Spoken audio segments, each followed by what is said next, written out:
በስመ አብ ወወልድ ወመንፈስ ቅዱስ አሐዱ አምላክ አሜን። በስመ ክርስቶስ ክርስቲያን፣ በስመ ወልድ ወለደ ብርሃን፣ በስመ መንፈስ ቅዱስ መንፈሳውያን ዝተባሃልኩም ናይ እመቤታችን ቅድስት ድንግል ማርያም ሓደራ ከመይ ኣለኹም?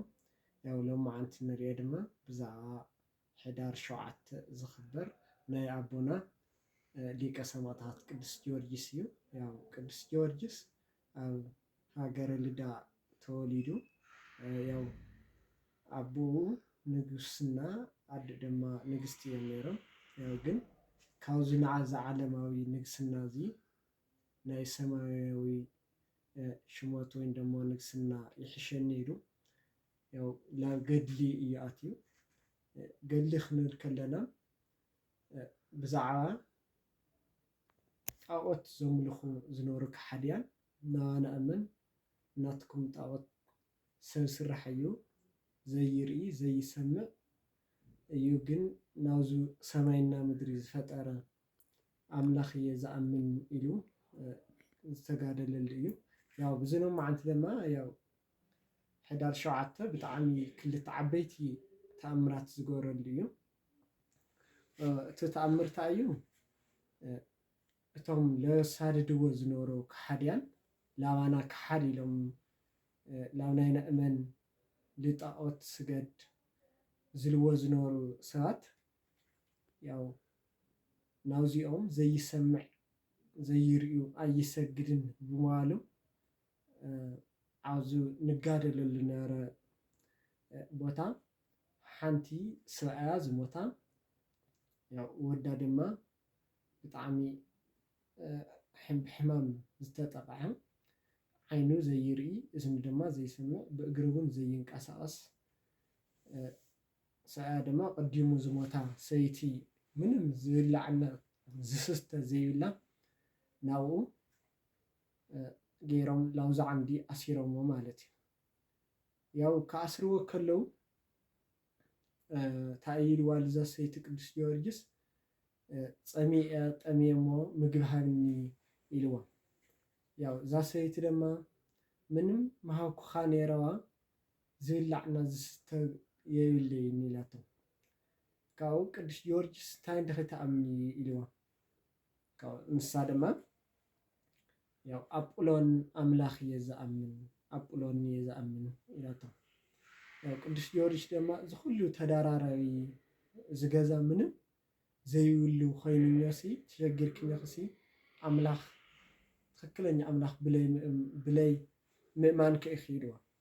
እዚ ክራ ከሎ እንታይ እዩ ካብቱ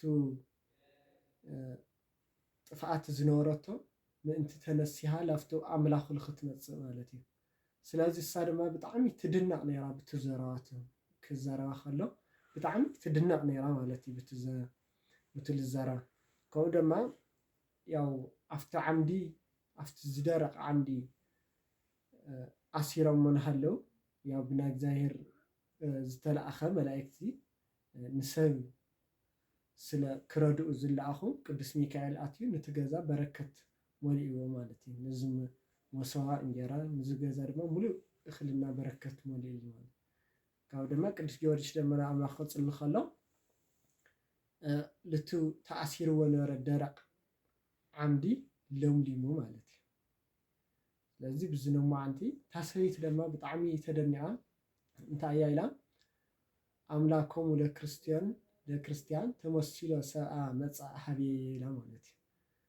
ናይ ክርስቲያን ኣምላኽ ሲ ሰብ ተመሲሉ ናብ ገዛይ ኣትዩ ኢላ እና ቅዱስ ጊዮርጊስ ድማ እንታይ ኢልዋ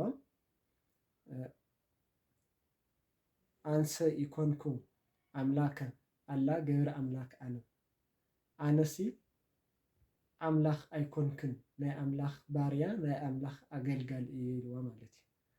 ስለዚ እንድሕር ከምዚ ተኣምር ትገብር ኮይንካሲ ወደይ ደማኒ ብዓይኑ ዘይርኢ ብእዝኑ ድማ ዘይሰምዕ ያው ዘይንቀሳቀስ እውን እኒኦሲ ኣድሕነለ ኢላቶ።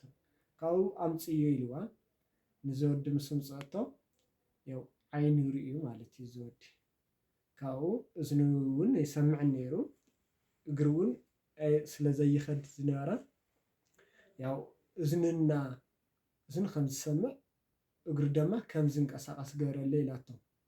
ያው ቅዱስ ጊዮርጊስ ድማ እንታይ ኢልዋ ንስኺ እመን እሞ ብተስፋ ለጽንሕ እሞ እግዚአብሔር ከድሕነልክ እዩ ኢልዎ ማለት እዩ።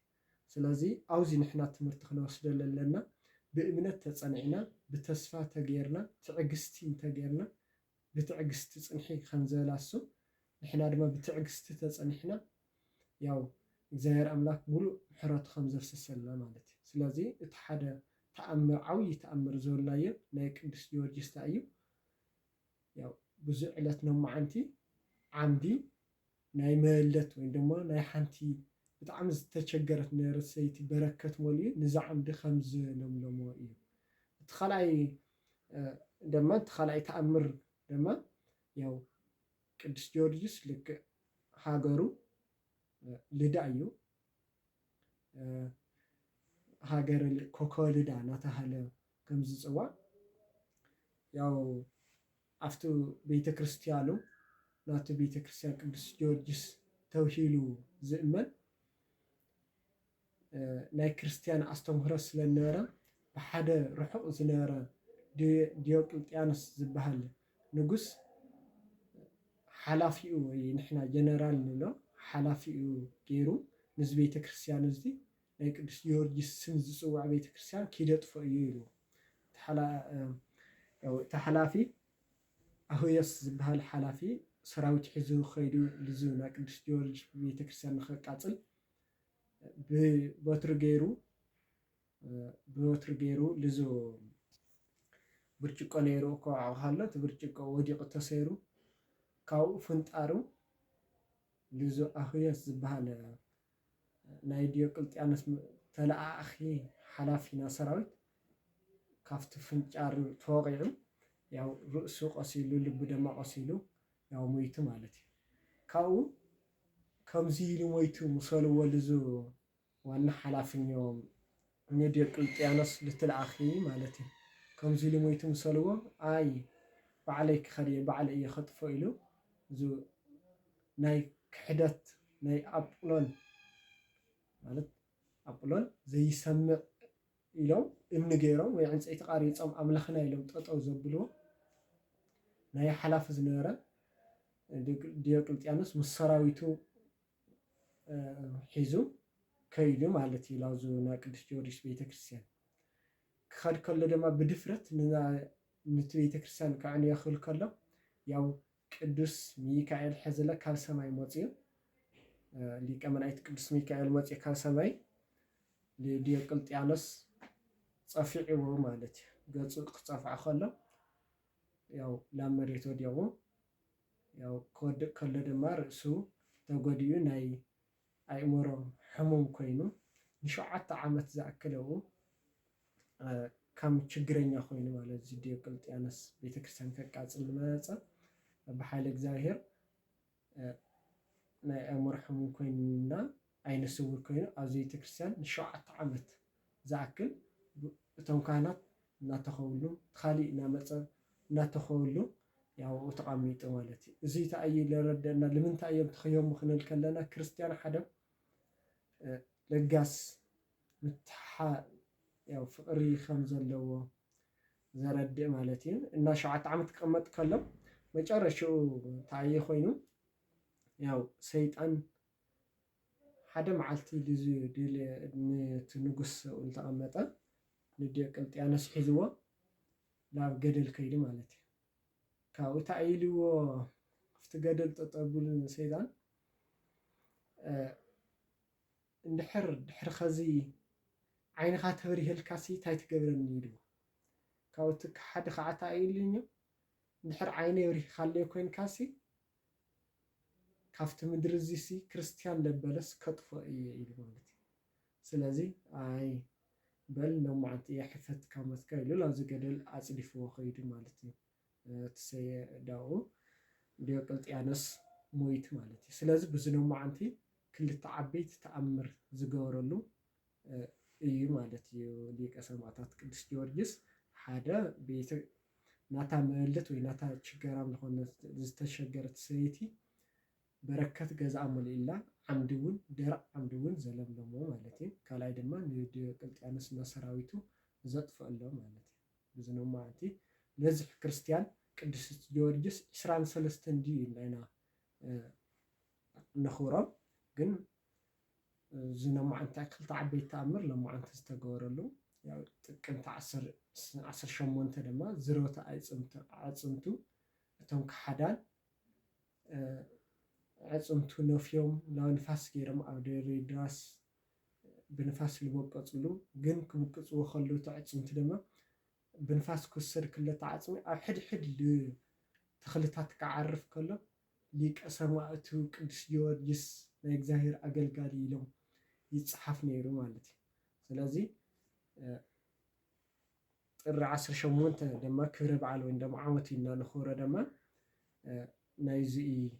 ናይዚ ኣዕፅምቲ ዝተዘረወሉ ማለት እዩ። እቲ 23 ድማ ያው ልውዕለሉ ክብረ በዓሉ ሚያዝያ 23 እዩ። ኣንገቱ ወይ ደግሞ ክሳዱ ዝተሰየፈሉ ማለት እዩ። ስለዚ ብዙይ ክብረ በዓላት ይኽበር ማለት እዩ። ናይ ቅዱስ ሊቀ ሰማዕታት ናይ ቅዱስ ጊዮርጊስ በረከት ምስ ኩላትና ይኹን።